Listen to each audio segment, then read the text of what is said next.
Hello again, everybody. This is Mr. Andrews. We're in day number 3 of our Chapter 11 and 12 project. Today we're talking about President John Adams. President Adams' foreign policy was to continue with George Washington's policy of isolationism. Remember, staying neutral, knowing that our country was in no shape, financially or militarily, to get involved in a war. In spite of this, Adams found problems because our ships were being attacked. Adams tried to seek peace. Remember, Adams is a Federalist, therefore he sided with Great Britain and was a little bit more leery of France. Felt that he could get agreements with Great Britain a lot easier than French. He did send 3 ambassadors to France to try to work out a deal. This became known as the XYZ affair. There's a show that I'd like you to watch below this. It's a cartoon. I showed it to you in class, but if you'd like to rewatch it, you can find that below on the blog. Basically, the agreement between the French and us did not happen. The saying that came out of that was millions for defense, 0 for tribute. But what that means is that we were not going to pay a bribe. A tribute is a bribe, and we weren't going to pay a bribe. The Americans at home would rather pay the money for defense rather than paying for a bribe. Adams's problems were with both the French and with Great Britain. Our ships were being seized by both countries, because both countries felt we were spying on them. So the French thought we were spying for Great Britain, so they would take our ships, and Great Britain felt we were spying for France, and they would take our ships. So in order to prevent spying, that's why our ships were being taken, and Adams had to deal with that. The next thing that Adams had to deal with was here at home. The Alien and Sedition Act was produced by the Federalists in Congress, and it was used to reduce the negative talking and the negative press at the time. Remember, there's no television, there's no internet, there's no radio, there's only the newspaper and talking out loud. So the Alien and Sedition Acts were to keep people from talking badly or saying negative things about President Adams or anything that the Congress was doing at the time.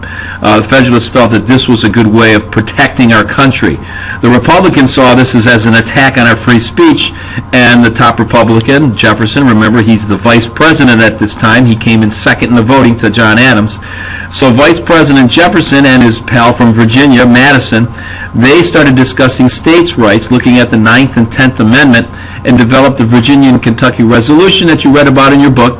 And this resolution basically is talking about a process known as nullification, which means, actually what it means is it prevents us or keeps us from having to follow laws put out by the Congress if we felt the laws were not part of the constitutional rights of Congress. You'll see the same thing happening today, as a matter of fact, in South Carolina, Oklahoma, and Texas today, 2014, where they are trying to nullify either the health care law that's been put into effect or gun control laws that are being put in effect. So if you watch the newspaper, listen to the news, look on the internet, you'll see nullification is in the news again. All right, this all started back during John Adams' day when, again, Virginia and Kentucky and Madison and Jefferson went against the idea of the Congress telling us we could not speak poorly against the president. The last item that happens while Adams is president is the final building of the president's house, as we know today, the White House. And again, there's 2 clips below from the John Adams HBO special. I'd like you to watch those, especially the first one, where Adams is moving into the unfinished President's House, White House. It is built in an area known as the District of Columbia as part of the Hamilton Agreement.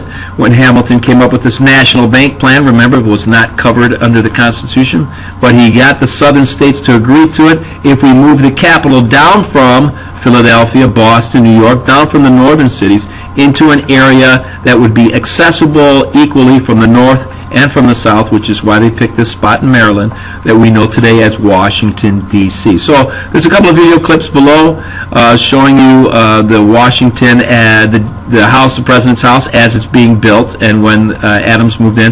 What I'd like you to pay attention to is both Abigail Adams, his wife, and John were both Northerners who disagreed with the idea of slavery, and you'll hear their comments as they're walking into the house. We'll talk about that a little bit more in class tomorrow. So that's it for today, day number 3, chapter 11 and 12. This is Mr. Andrews saying have a great day.